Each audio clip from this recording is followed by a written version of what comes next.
Now, Edward R. Murrow and the voices of General Douglas MacArthur, Winston Churchill, Herbert Hoover, General Matt Ridgway, Congressman Joseph Martin, 36 hours in a B-36, and more than 40 men and women in the news in the 20th performance of Hear It Now, presented tonight and every week at this time.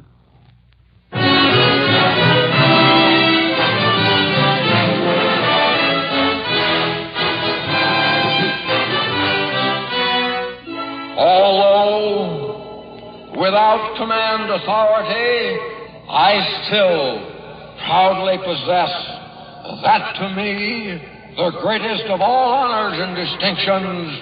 I am an American.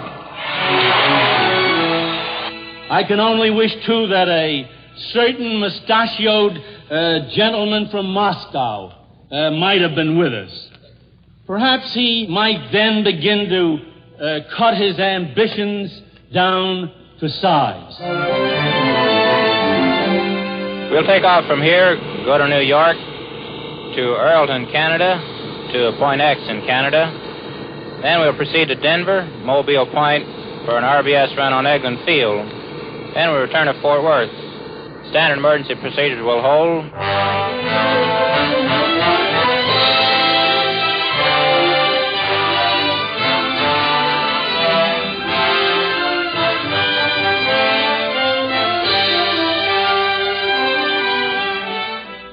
Hear It Now.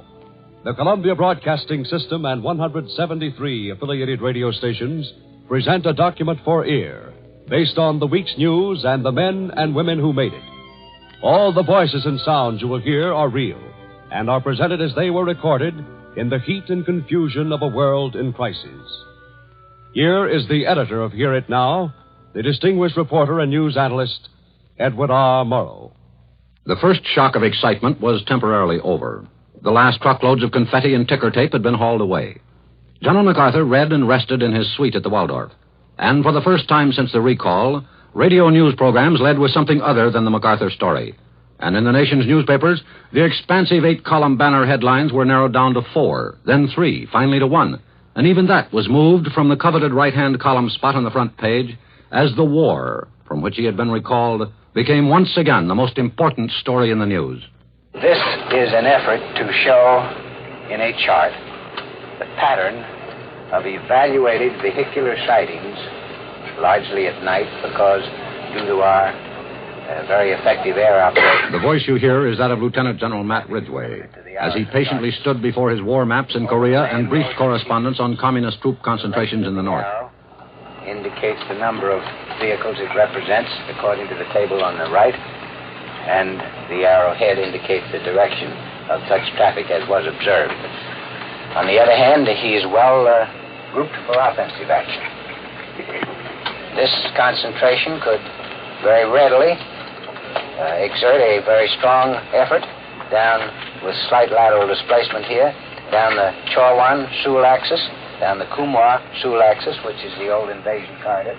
A communist offensive, which Matt Ridgway had anticipated, came on Sunday, and right down the middle of the old invasion corridor as he had expected. On Sunday night, an entire new Red Army poured through the mountain gap. Ridgway's 90-mile front was ready for them.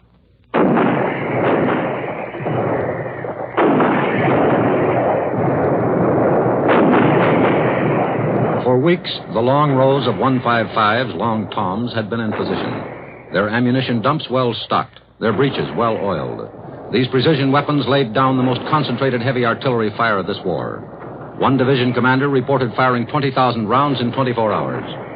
The Chinese communists, without air protection or motorized support, continued to pour into the face of this. After 5 days, the Army estimated that the North Koreans and the Chinese communists had suffered 37,500 casualties, killed and wounded. We fell back slowly, in order, without panic, heading for an undisclosed line where we would stand and fight the enemy. This was unquestionably the communist big Sunday punch. And if James Van Fleet, who succeeded Ridgway, could hold, it might be his last punch. But even if the enemy is stopped, the Korean War is a long way from being won, and our troops a long way from going home. As General Ridgway put it, well, not in the communist timetable, you don't go home. You don't call this thing off. It isn't the end of a big league baseball season. You ring down the curtain when the final ball is caught. It doesn't go that way. The danger with our people, above any other people on earth, I think, is their impatience, their natural characteristics of impatience. In Europe, a group of cold, hungry people continue to fight back in the Cold War, where final victory is as important as it is in Korea. Katalin Korady is a Hungarian motion picture star, a capable actress with an unusual singing voice. 6 weeks ago, like most citizens of Budapest, she turned on her radio and heard this. A Szabad Európa Rádió bemutatja, köszönt a Szabadság című műsorát. It is the voice of Free Hungary, Radio Free Europe. This is Radio Free Europe, an independent propaganda weapon started by private citizens and operated by privately subscribed funds. One of Radio Free Europe's most important functions is to tell those behind the Iron Curtain how they can escape. Miss Korady and other Hungarians with a radio and the courage to tune us in hear broadcasts like this one. It is not difficult to cross the Iron Curtain if you know how. Here is what you must do to get across. When you get to the border zone, 3 miles from the frontier, get off the roads. They are checked.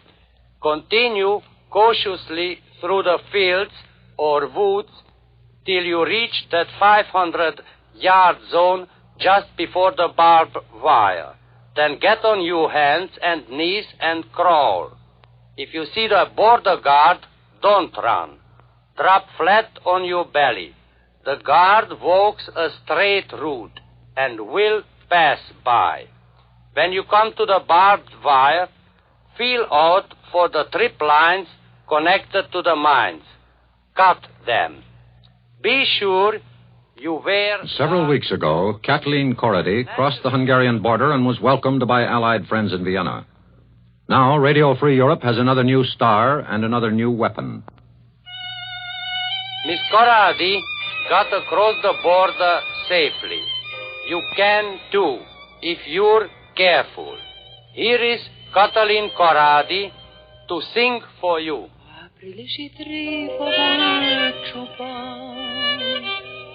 A te nagy szerelmed,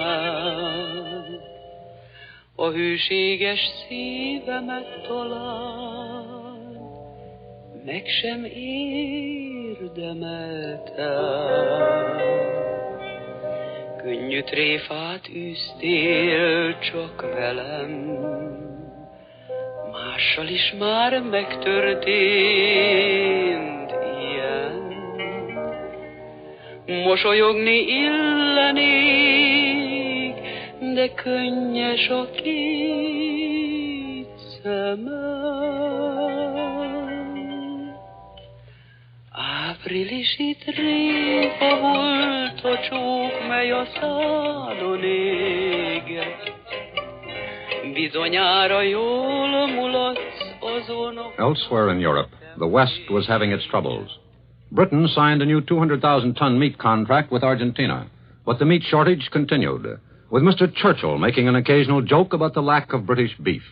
I shall always use this delightful, this most useful and agreeable gift which you have made me, have given to me. I'm sure these knives here will, with their perfect quality of steel and workmanship, will suffice to cut up all the meat I am likely to require. But Mr. Churchill was not the only British politician making jokes about British meat. Another member of Parliament this week was making a lot more news and giving the Attlee government a lot more trouble than Mr. Churchill. His name was Aniran Bevan. I'm asked the question here, what do I think about the closing down of 2 newspapers in Argentine? Now, if I give the answer to that, you wouldn't get any meat. Aniran Bevan, usually called Nye, is the socialist counterpart to Winston Churchill. A 53-year-old Welshman, dynamic, a colorful orator, his political views are diametrically opposed to Mr. Churchill's and substantially to the left of Prime Minister Attlee's. This week, Nye Bevan rebelled against what he called Britain's overemphasis in arming at the expense of social service gains. He said, "We have allowed ourselves to be dragged too far behind the wheels of American diplomacy." With those words, the man who expects to become a future socialist prime minister left the cabinet, whose grasp of power is held by the slimmest of margins. With Mr. Churchill's Conservatives once again asking for a general election, Mr. Bevan's departure from the cabinet may prove to be the very straw which could break Labour's weakening back and return to office the Tories, whom Nye Bevan hates so much, and of whom he recently said, I've been looking at the people that Mr. Churchill is anxious to get back into power. I was looking at them all these years, all the people who are supposed to be the natural leaders of Great Britain, and I am bound to tell you, quite frankly, that every time I look at them, I get a sense of superiority. Despite Bevan's resignation and that of Harold Wilson, president of the Board of Trade, the Labour government clung to its narrow majority and continued to govern.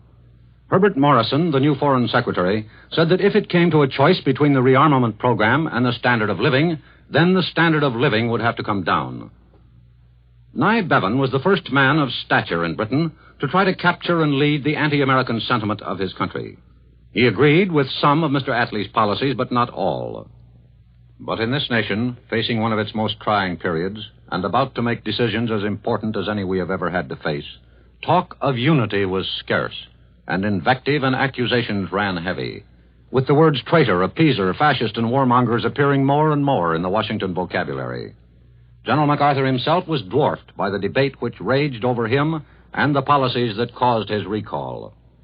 On Saturday, the New York Times, under the byline of their White House correspondent, Anthony Lavero, ran an article which stated that the Pentagon had files to prove that MacArthur had been wrong about Chinese intervention in Korea. Mr. Lavero reads part of that article. Washington, April 20th. Today, the New York Times gained access to documented sources on the meeting of President Truman, the Commander-in-Chief, and the United Nations Commander on the Mid-Pacific Atoll. 6 months ago on Wake Island, General of the Army Douglas MacArthur, according to administration records made at the time, expressed doubt that Red China would intervene in Korea and offered his best troops, the United States 2nd Division, for service in Europe. MacArthur's aide, General Courtney Whitney, claimed that no notes had been taken at the Wake meeting, that much of the time Truman and MacArthur were alone. Many Republicans, including Senator Richard Nixon of California, whom you hear now, claimed that the White House and the Pentagon were getting ready to smear MacArthur. The American people should know that as the hearings begin into our Far Eastern policy, a whole staff of Pentagon and State Department officials have been ordered to comb the record of General MacArthur for the purpose, if possible, of destroying his past reputation. The tactics used is to disclose that portion of General MacArthur's record which would damage his reputation and to withhold that portion which would be in his favor. In the Senate, where tempers and insults are becoming as much a part of the tradition as the gavel in the cloakroom, both sides lined up to call each other names, and the nation sat and listened with more concern than amusement. You are about to hear sections of a recent debate between the Democratic senator from Oklahoma, Robert Kerr, and the Republican senator from Maine, Owen Brewster. The first voice you hear is that of Senator Kerr. I know that Red Russia is trying to maneuver China into trapping or inciting or enticing us into an all-out war with China. But, Mr. President, in their wildest moments of fiendish hope, Red Russia never expected a great military commander from America to openly promote their goals. Out of the shouting and tumult of this debate, the fact that emerges bold and clear is that the Democratic Party continues to be the peace party, while many Republican leaders have succeeded in showing that their party is the war party. Republican Senator Brewster of Maine rose to answer this. Is the senator from Oklahoma aware of the fact that 3 times in our generation this nation has become involved in war, and that at the time the government had been under the control of Democratic administrations, in the first instance for 5 years, in the second instance for 9 years, and in this instance for 4 years? Then Senator Kerr began getting a little rough about the Republicans. They wouldn't know a policy if they met one in the middle of the road. They wouldn't have a policy if they knew one. They haven't had a policy since Cal Coolidge solemnly announced that he was against sin. Sometimes it seems that they are just in one whirling, roaring merry-go-round. I wonder if they have forgotten the prophetic song, the title of which could be paraphrased to read, "The Merry-Go-Round Broke Down." Then it was Senator Wherry's turn to go round. Mr. President, I am not at all worried about the power to run the merry-go-round, as labeled by the senator from Oklahoma. With the winds coming from Oklahoma as they have come this afternoon, we have endless power to keep it going round and round and round. It was just a big wind blowing from Oklahoma, and there's no wind that blows like an Oklahoma wind. The senator from Oklahoma again. As to the senator's remark about the big wind from Oklahoma, I warn him, either keep in touch with it or get blown away by it. But this illuminating exchange between three statesmen was just a bland preliminary to the major exchange of the week.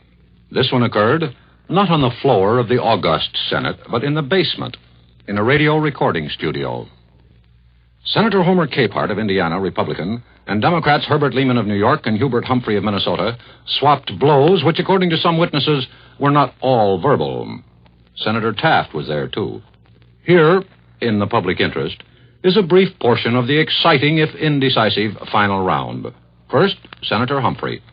And I'm amazed to see men of the United States Senate who were worried about precipitating action in Europe by sending 4 divisions to our allies in Europe, worried that we might irritate the Russians, who are willing to stick their head into the trap that the Russian bear, is setting in the Chinese area by committing American troops, too few troops, if you please, we already have too few troops in Korea, into a major attack upon the Chinese mainland, and thereby precipitating a war. That's a complete misrepresentation by Senator Humphrey of what's proposed. We do not propose the invasion of China by a single American troop. Not one. Don't you call aviators? Wait a minute. Just one. Senator Lehman first. Will the senator yield a moment? No. Just a minute. I want to say that Senator Capehart has spilled the beans. He's perfectly frankly for a declaration of war on China, which would mean an all-out world Senator, war. that isn't Senator true, Capehart and you know said it that isn't same true. thing 3 months ago when he said I would declare nothing war of the sort. on China. You know I said nothing of the sort, and you know I'm not here in front of me. Wait a You want minute. me to Now wait. read You it? know I'm not for declaring war. Let me tell you what I did say. That was that any time any nation's troops kill American boys, I'm for going and getting them and killing them, and I stand on it, and I say to you that anybody or any nation that are sympathetic with the communist China today, and I take it from your debate here today, you and Senator Humphrey, that you are. That is absolutely vilification. Because you're not for going over there and fighting him. You're even keeping the nationalist government for fighting him. That you're not opposed to the communist government in China. And I say to you, you're not fundamentally opposed to us. All I can say is the senator from Indiana is a prevaricator and deliberately indulging in falsehood and character assassination. This is an outrage. I say to you, it's true, and I stand by it. May I say to you, Senator Capehart, that's a libelous statement. No more libelous than what you said a moment ago about me. It's a libelous statement. Not libelous, and I stand on it, and I'll continue to stand on it. I fought communism before you ever were heard of. Now I'm going to read. Let's gentlemen. If you just keep your blood pressure down, you'll get the answer. Your statement is absolutely libelous. I fought more strenuously and vehemently against communism than you ever saw. Sir, your time is up, and our thanks tonight go to Senators Capehart of Indiana, Lehman of New York, Taft of Ohio, and Humphrey of Minnesota. This is Blair Moody signing off now in Washington. 2 days later, the moderator, the man in the middle of this program, Blair Moody of the Detroit News, was summoned by Governor Williams of Michigan and appointed to fill the unexpired term of the late Senator Arthur Vandenberg, who died last week. Here, Senator Moody explains why Williams appointed him. He said, you've been down there for 18 years, Blair, and he said, you've had a chance to learn where the back door of the cloakroom is. He said, I think that we want to have someone down there that can get in and do what he can right away. In another cloakroom, Capitol cloakroom, a CBS forum broadcast, Congressman Joe Martin, whose letter to General MacArthur set in motion the chain of events that led to the MacArthur dismissal, said he was not so sure of General Eisenhower as he was of General MacArthur. Representative Martin, would you send more than 4 troops to Europe, four divisions to Europe? That depends on conditions. So you can't, no one can make a flat statement as how many you do, because that would depend entirely on conditions. But I'd first get somebody over in Europe that organize them so that we know that we had someone to help us. Well, how about General Eisenhower? Isn't he doing the job? I would not know that. Because all we now, that's the one thing that I fear from the MacArthur incident more than anything else. As the rules have been set up by the President and the War Department, us members of Congress, we don't know whether he's just echoing the voice of the President or whether he's telling us the actual facts. That's where I think that's a terrific mistake to stop a high general from giving his views on what he thinks is best for the country. Well, that would apply to the Joint Chiefs of Staff also, then. In other words, they are going to be suspect whenever they come before... Why, whenever they come before Congress or any bureaucrat, no matter the smallest bureaucrat comes before Congress, there's a rule that he can't say a word that the White House doesn't want without he's liable to be dismissed. And General MacArthur hasn't been so muzzled. General MacArthur's one man in a million. This program could not learn what General Eisenhower's reactions were to this remark, nor could we learn how such talk affected the general's enormous task in molding Western Europe into an effective fighting force. Senator Brian McMahon, chairman of the Senate Atomic Energy Committee, in weighing the respective importance of Europe and Asia, said this. Mr. President, there are 4 fundamental strategic facts which passion may obscure, but which we will ignore at our peril. Fact number 1 is American unpreparedness for all-out war, except, and this is a very important exception, in the field of atomic energy. We have not nearly mobilized the air fleets and the naval forces and the ground troops that we would like to possess for major conflict. Fact number 2 is the industrial war potential of Western Europe. The munitions plants and factories that have no remote counterpart in Asia. I challenge any senator to contradict my statement that Russia and Western Europe, if ever merged together under communist rule, could in time produce more atomic bombs and more long-range bombers and more armaments of all kinds than could the United States. Here is the basic reason why Europe takes priority over Asia. Lose Europe and you lose the arms race. The byproducts of the MacArthur return were many. MacArthur pipes were being sold by the thousands. A children's braided MacArthur hat was already in production. The major record companies were flying copies of his congressional speech to record shops throughout the country. And Tin Pan Alley was getting into the act, too. Since General MacArthur's return, songwriters have frantically tried and song publishers have eagerly sought to put into words and music the MacArthur mood. This is the effort of Marion Black of Washington. Hi there, Mac, and a pat on the back for the grand job that you've always done. So here's the key to the land you kept free. Today you're America's favorite son. Another contribution from Richmond, Virginia.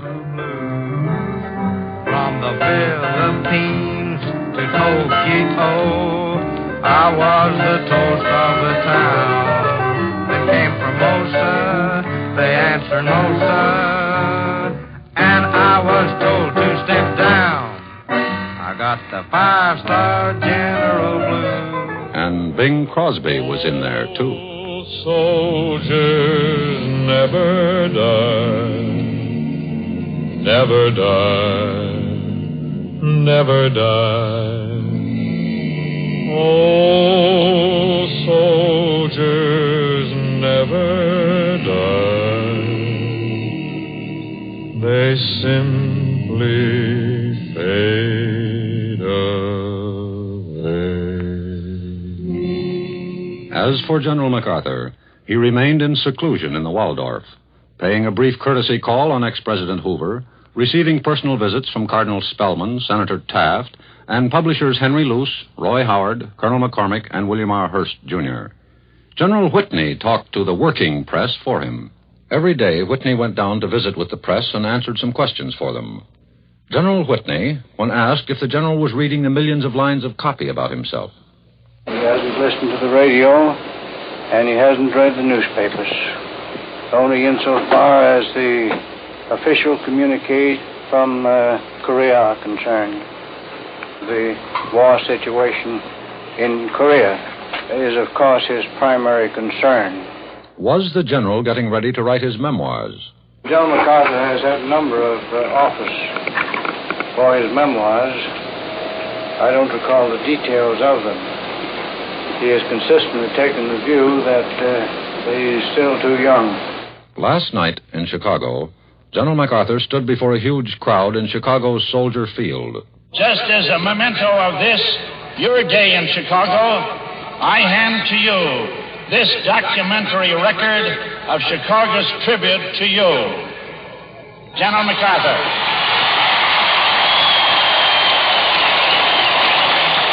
He told them he was greatly encouraged to find that the American people unhesitatingly voiced their views on the direction of the policy of government.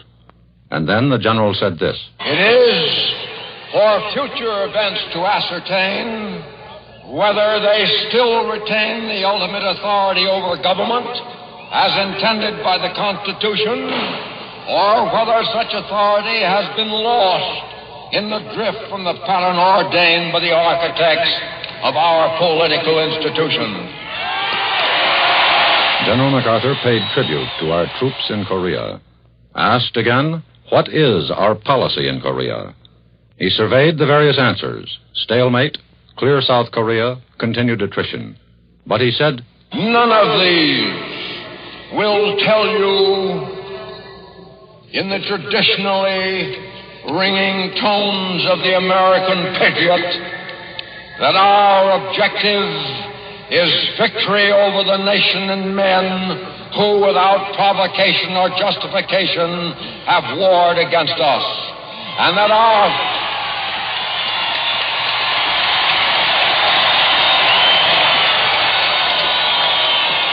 our forces will be furnished all the sinews and other means essential to achieve that victory with a minimum of cost in human life.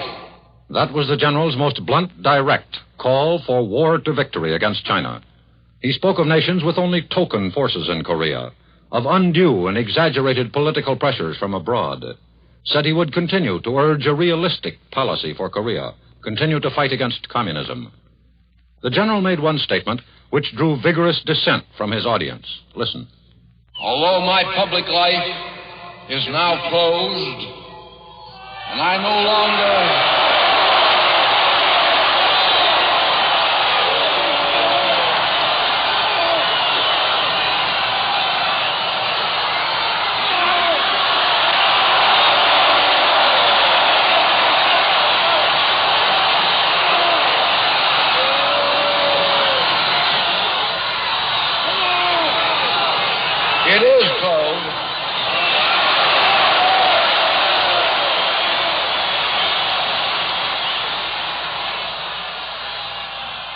I no longer carry any responsibilities of the national administration. I feel my responsibility of national citizenship no less deeply. Although without command authority or responsibility, I still proudly possess that to me the greatest of all honors and distinctions. I am an American. General Douglas MacArthur has been called many things since coming home. Vocabularies on both sides have been strained. But it remained for our only living former president, Mr. Herbert Hoover, speaking to newspaper publishers here in New York last night, to announce the general's reincarnation. Now the great debate is replaced by a bigger debate.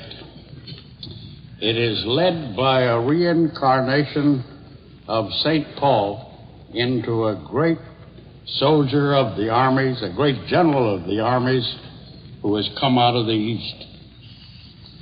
Now, Uncle Joe should get no satisfaction from our practices of free speech in these debates. He only needs to recollect how Kaiser Wilhelm and Hitler and Mussolini and Tojo mistook our family discussions, and he would observe that this republic has a fashion of closing ranks at the appropriate moment with a solidarity and a punch that is final. The MacArthurs were in Milwaukee today and would be in Murfreesboro, Tennessee for their anniversary. And the general would be in Washington next week for the Senate hearings on the Korean controversy. We may then get some real evidence upon which opinion can be based. Many editors and commentators had exhausted their adjectives, but some of the hysteria and blind partisanship had evaporated. There were instances where citizens were known to disagree with MacArthur or with the administration's policy without being accused of treason. Until more evidence is in, all that can be said has already been said several times. Some editors blew their tops. Others remained steady. In the course of our unscientific survey of the press, we encountered the Dahlonega Nugget, the gold of the news, a weekly paper published in Dahlonega, Georgia. The Bloodmobile will be there Wednesday. A byline piece by Mary Abercrombie informs us that a whippoorwill was heard at Upper Wahoo Sunday night. But we were interested in editorial comment. Editor Jack Parks of the Dahlonega Nugget led his column with these words. We had planned to write a thunderous editorial this week on the firing of General MacArthur, but we regret to report that news from Yahula and Frogtown, plus other disturbances in and around Dahlonega, have crowded the general off the front page of the Nugget. If anyone is interested in getting our views on the MacArthur issue, they may secure same by calling on us at our offices in the Nugget Tower.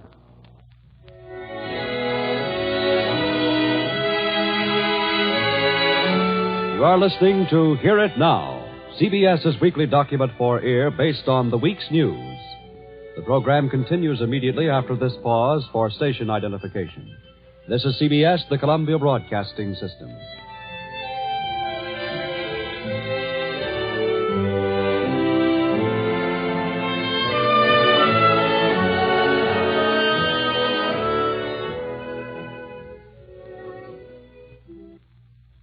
This is Program 20 on Hear It Now, a full-hour review of the week's news, told in the actual recorded voices of the men and women who make the news. Once again, here is the editor of Hear It Now, Edward R. Murrow. There was a once familiar sound, not often heard in recent years, in the news this week.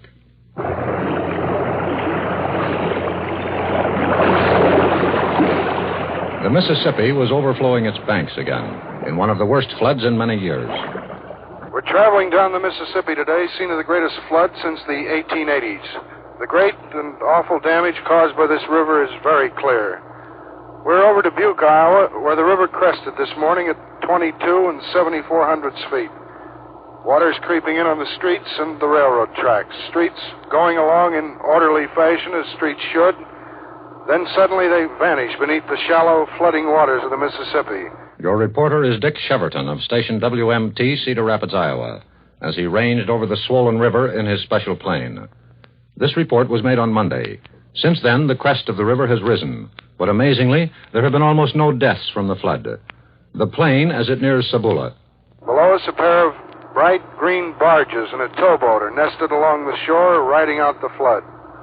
Floodgates are up on the government dams. There's no attempt to hold back the water. Downriver, as we approach Sabula, it's almost too small to see. Sabula today, little battleship island, completely surrounded by water. Altogether, more than 7,400 went homeless, with some 24,000 persons prepared to evacuate if the rains continue. At Savannah, across the river, 5 grain elevators have wet feet. The railroad snakes across this river.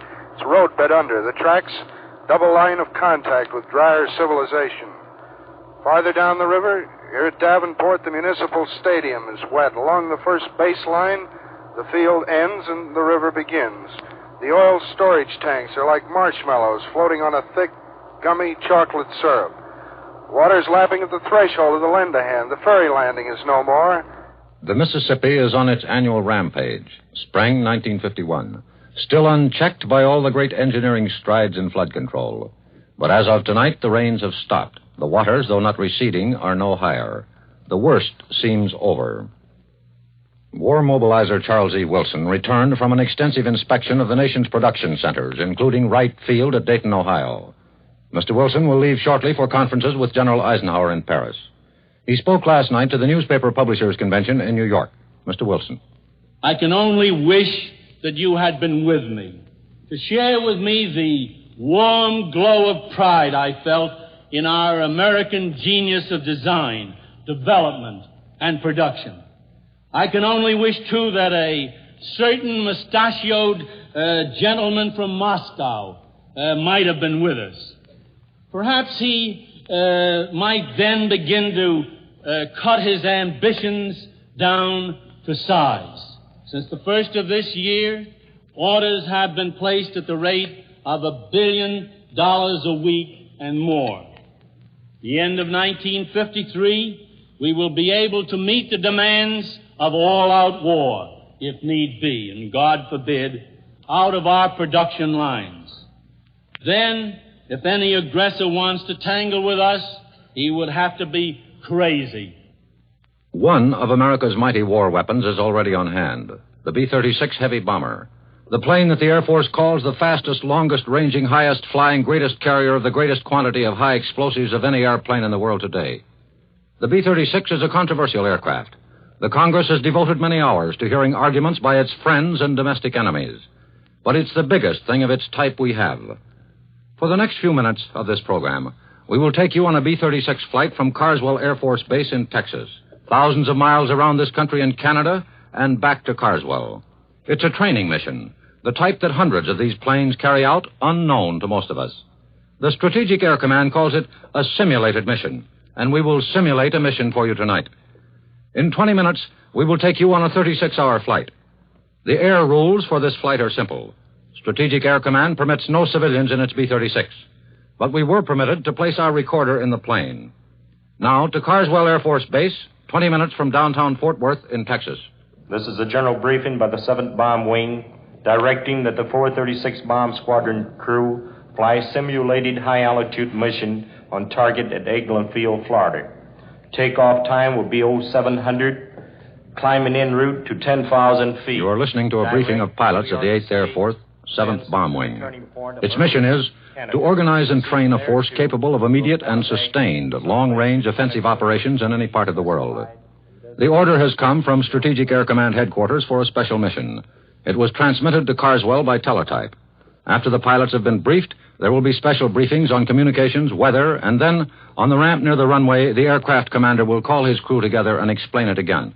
Okay, let's gather around for this briefing. We'll take off from here, go to New York, to Earlton, Canada, to Point X in Canada. Then we'll proceed to Denver, Mobile Point, for an RBS run on Eglin Field. Then we'll return to Fort Worth. We'll climb out of here to 10,000 feet. And for the first portion of the flight, we'll be at 35,000 feet over Eglin. Standard emergency procedures will hold. There'll be 3 short rings on the alarm bell to alert you, 1 long ring, and a verbal command for execution. There'll be 6 short rings for a crash landing with 1 long ring just before impact. Does anyone have any questions? The crew of this 436th Heavy Bomber Squadron plane now knows its target for 36 hours later. 16 men climb into the plane, the aircraft commander and the pilot and the co-pilot. Each man can and does fly the plane. There are 2 flight engineers, 2 radio operators, 5 gunners, who are also called scanners, because when not in combat, they scan the engines for oil leaks, loose cowlings, and flap positions. We also have 4 observers, each qualified to work radar, navigate, or handle the bomb site. The crewmen are now settled in their positions. The ground crew has completed its endless checking and testing. Ground power generators are on, and we're ready to start the motors. And the ground crew chief takes over. Sergeant Rock, will you get the headset? Throat mic. Sergeant Knoll, you and PFC Philby get the fire extinguishers. Sergeant Wellen, you get the left wing, and I'll get the right wing. Watch the engines whenever it starts. Notify the pilot or flight engineer when anything happens. Inside and outside your B-36, checks are continuing. More than 600 items in all will have to be checked before takeoff. And when the technical details on this $3.5 million aircraft are all set and the aircraft commander talks to his crew, there are more than 27 miles of wire in this airplane, much of it used for communications from the pilot up front through every crew member to the rear gunner, 130 feet back. The clicks you will hear come from the intercom system. Everyone wears a throat mic, 2 black buttons strapped to his throat. When you press the button, you're talking to everyone in the plane. Now the pilot checks the alarm bell, the phone system, the oxygen equipment of his crewmen. Pilot to crew, give me alarm bell, oxygen interphone check, please. Navigator's interphone, alarm bell, okay, oxygen 400 pounds. Radar, alarm bell, interphone, okay, oxygen 400 pounds. Co-pilot, alarm bell, and interphone, okay, oxygen 400 pounds. Engineer, alarm bell, interphone, okay, oxygen 400 pounds. Radio, interphone. You have 10 engines on your plane. 6 reciprocating piston-type engines and 4 jets. They give you 42,000 horsepower, the equivalent of 9 locomotives pulling streamlined trains at top speed. As much power as 400 average passenger automobiles can generate. But you don't just flick a switch and take off. It takes time, and there's endless checking to be done. Roger. Stand by for engine start. Engineer, you ready to start engines? Right, sir. Checklist complete. Ready to start engines. Okay, pilot checklist complete. Brakes are set. You're clear to start. Have the emergency switch on. Brakes on. Props normal. Roger. Engineer to ground, over. Go ahead. All air plugs and intercoolers open. Roger. All the props clear? Props clear. Okay, starting number 4. Roger, all clear. We're starting it now. Roger, number 4, drive. Sweat. Running. Firing. This is the power of the plane that can fly 10,000 miles and drop 10,000 pounds of bomb halfway and reach an altitude of 45,000 feet, 8.5 miles in the air. Ready, dry. Wet. Firing. Going in. Roger. Number 6 clear. Roger, it's all clear. Okay, starting 6. Dry. Running dry. Running west. You're almost ready to go now, but you need a check from the tower, instructions. And you'll need your 4 jets to help you take off, and later to give you additional speed. Co-pilot, would you check flight controls while I contact tower for taxi instructions? Carswell Tower, this is 2658, over. Air Force 2658, Carswell Tower. Tower 2658, request taxi and takeoff instruction, please. 2658, Carswell Tower, advise traffic north on 35 left, altimeter setting 2977. Surface winds are northeast at 6, clear to taxi, over. Roger, thank you, 2658. Pilot to crew, stand by to taxi. Engineer, you ready to taxi? Right, sir, ready to taxi. Scanners, we have fire truck back of us now? Roger, sir, we have fire truck. Okay, Fred, you can start jet engine J1. Roger, starting J1. When all 4 of your jets are stabilized, you pull up on the long runway, 1.5 miles long, 100 yards wide. Halfway down that runway, our microphone is open, ready to record the sound of your 10 engines as you pull up to it, pass it, and get off the ground to start a practice mission of thousands of miles. A mission that will keep you in the air for 36 hours.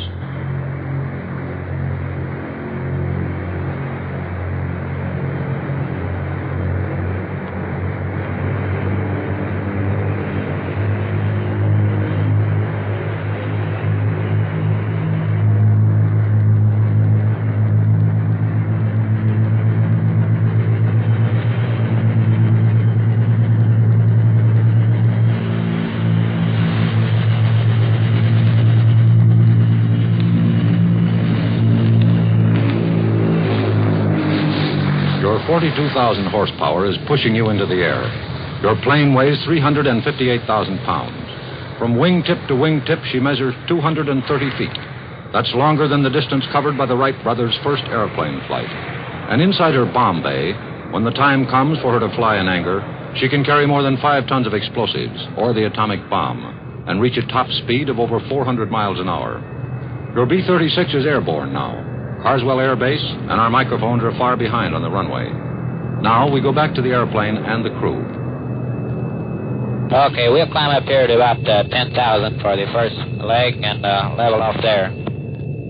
Radar pilot. There's radar. Go ahead. How's the set looking? Oh, it's looking pretty good, Chris. Looks pretty good. Looks like we might make some money today. In a few hours, you're over Indiana at cruising speed. Left counter, this pilot. Go ahead, sir. Didn't you tell me once your home was in Evansville? Roger, sir. We'll be coming up there in about 5 minutes. Weather looks pretty good. You might be able to see it. Roger, sir. I heard that was a good place to be from. Yeah, from. Time passes slowly on these training missions. There are 6 bunks in the rear of the plane when your time comes to go off duty. Otherwise, you sit and watch and talk and think and keep remembering that down below, Strategic Air Command is watching your every move. Before you get back to Carswell, you will have flown over many millions of sleeping Americans who don't know you're up there. You're making a grand sky tour of thousands of cities you'll never see from the ground. You break into your box lunch and your liquid lunch. You use the plane's heaters. You get cold and warm, hungry and thirsty, tired and alert. One city after another passes below you. American cities on these practice missions. And then, some 4 hours from your home base, you're over America's biggest city. Navigator to radar, over. That's radar. Go ahead. Bob, we're coming to the New York area. We're about 25 miles southwest. See if you can get me a range and bearing on Staten Island, will you? Roger, sure will. Engineer, scanner. Go ahead. Got some more heat back here. Hi, Roger. Coming up. Boy, that old island sure looks good down here through this radar set. Yeah, I wish I was down there taking in some of that nightlife. What would you be doing down there? Some of the people have all the fun. Them joints stay open till 4 o'clock in the morning. That way you can see your kids in the daylight.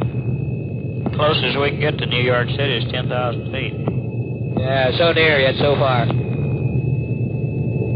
You're riding smoothly now, and everything is checked and rechecked. No worry about the gas. You're carrying more than 21,000 gallons of it. That's enough to drive your car around the world 16 times and then make a grand tour of the States. You have 1,200 gallons of oil. You're surrounded by enough aluminum to make at least 50,000 pots and pans.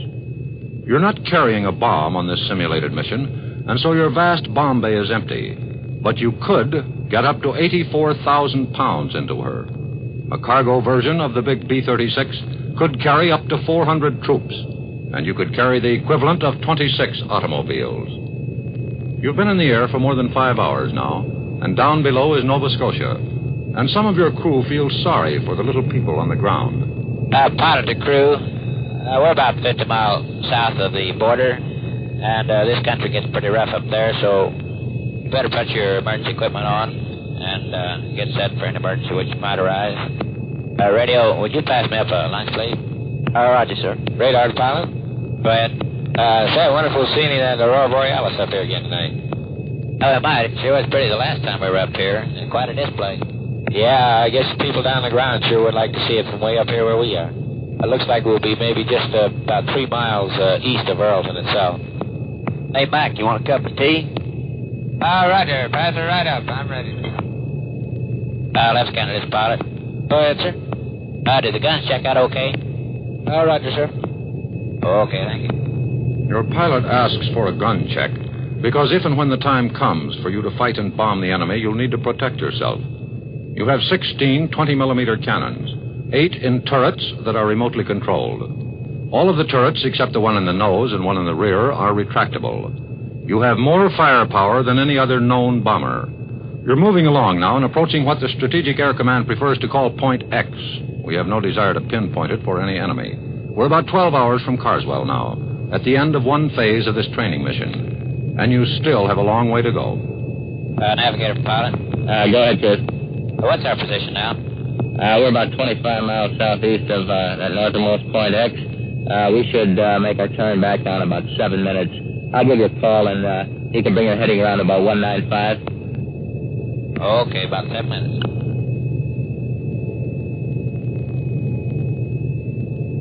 Back to the United States, and you head for Denver, another checkpoint on your long flight. Denver comes and goes, and you're approaching the business at hand. You climb upstairs. as if to avoid enemy interceptors and radar.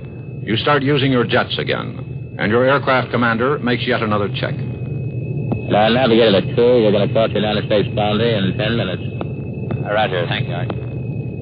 How's the gas checking out, Mike? We're doing okay, sir. We've got plenty. We're now at 35,000 feet. Give me an oxygen check, please.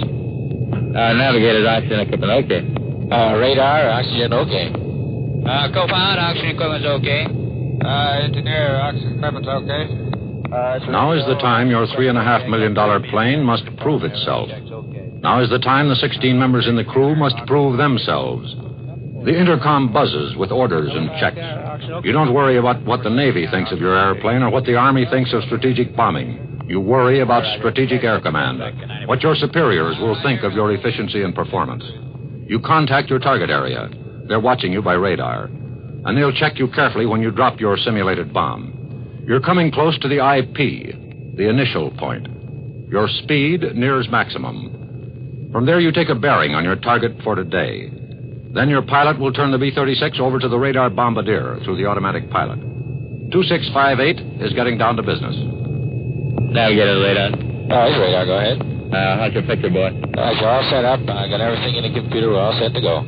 Radar pilot. Go ahead, radar.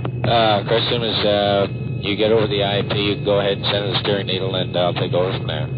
Okay. Navigator to pilot. Go ahead, navigator. You're 30 seconds off the IP. Okay. I'm turning over the IP now, and centering the steering needle. Okay, boy, here we go. She's looking good, boy. We ought to nail this one today. Radar, the airspeed is all squared away up here. It's looking pretty good. Yes, looks good down here. Picture looks good, and we're right on the target. Eglin bomb plot from Air Force 2658. We are 30 miles from target. Roger, 2658 is Eglin bomb plot. We have you in contact now. You need make no further calls, over. Roger, 2658. We will turn the tone control on approximately 15 seconds before bomb is away. Roger, we're standing by on your tone. Roger, all right, we're going over to tone now.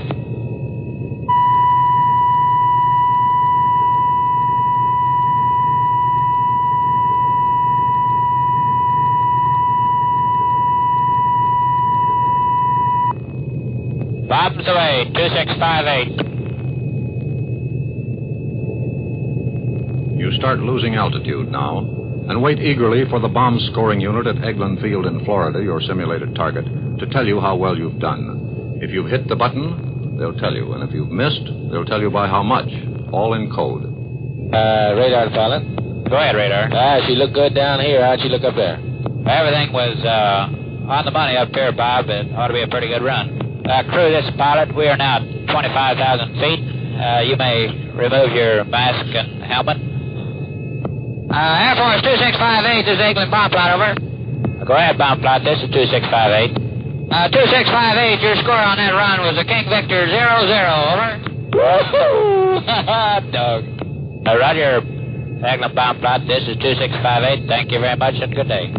But it would have been a bad day for any enemy who caused our high command to set loose this Strategic Air Command. There's still the matter of getting home. You've been in the air 33 hours now, long enough to fly you over many European and Asiatic capitals, and you've only got some 700 miles to go back to where you came from. You're still careful with your big plane and her invaluable crew. You approach Carswell Air Force Base and contact GCA. That's Ground Control Approach. They'll help you come down as if you were flying blind, in foul weather, landing at a strange base. Navigator, pilot. Go ahead, pilot. How far out of Fort Worth are we now? You're about 18 miles southeast. Okay, I'll contact you, tower. Okay. Carswell Tower, this is Air Force 2658. We request a GCA to Carswell, over. Roger, Air Force 2658. This is Carswell GCA. The weather at Carswell is as following. Visibility 4 miles. Ceiling is 700 feet. Altimeter setting 2985, 2985. The wind is from the south. We have a light rain here at Carswell. What is pilot's name, type aircraft, and home station, over? Roger, GCA. This is 2658. The pilot's name is Crecilius. I spelled Charlie, Roger, Easy, Charlie, Easy, Love, Ida, Uncle, Sugar. Rank Major, 436 Squadron, home base, Carswell, and B-36 type aircraft. Air Force 2658, this is Carswell GCA. The runway at Carswell is 8,200 feet long, 300 feet wide, negative shoulders, over. Roger. Roger, 2658, this is Carswell GCA, final controller. You need not acknowledge further transmission. Set your gyro with your magnetic compass. Do not reset for the remainder of this run. You are now coming up on glide path, looking very good, 600 feet per minute. 600 feet per minute is your rate of descent, looking very good. 600 feet is your rate of descent, looking very good at this time. Bring it down, increase your rate of descent. Now on glide path and holding, looking very good. Correcting very nicely to on course. Now on course, looking good at this time. Make your final landing gear check. Check your wheels down and lock. 174 is your heading. You are now approaching Carswell GCA minimums at this time. Wish to advise again that we have rain on the runway. Now approaching end of runway, on course, on glide path. Now over end of runway, take over visually. Over. That microphone you left 36 hours ago is again opened along the long runway to record you as you come down.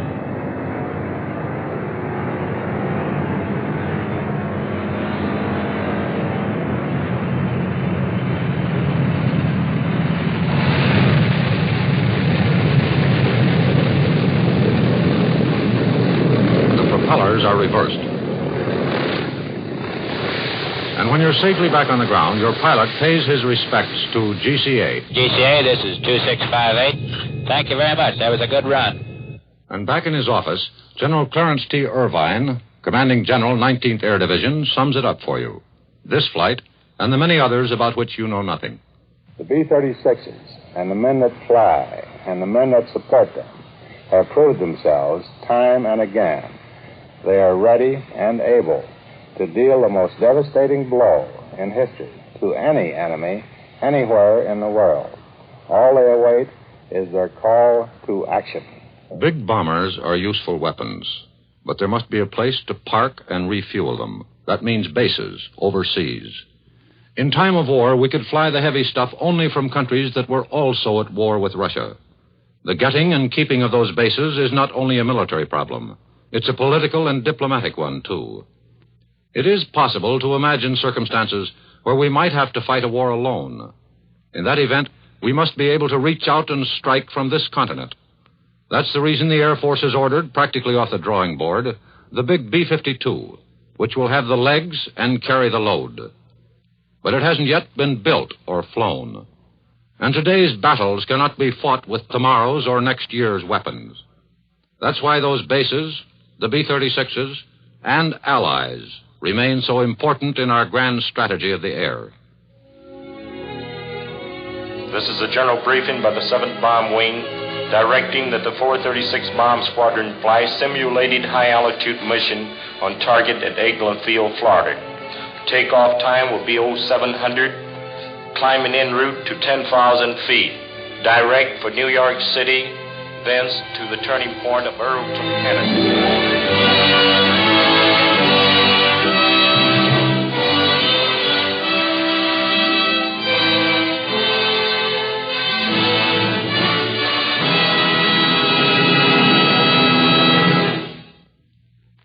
You have just heard Program 20 in the CBS series Hear It Now, a document for ear based on the week's news.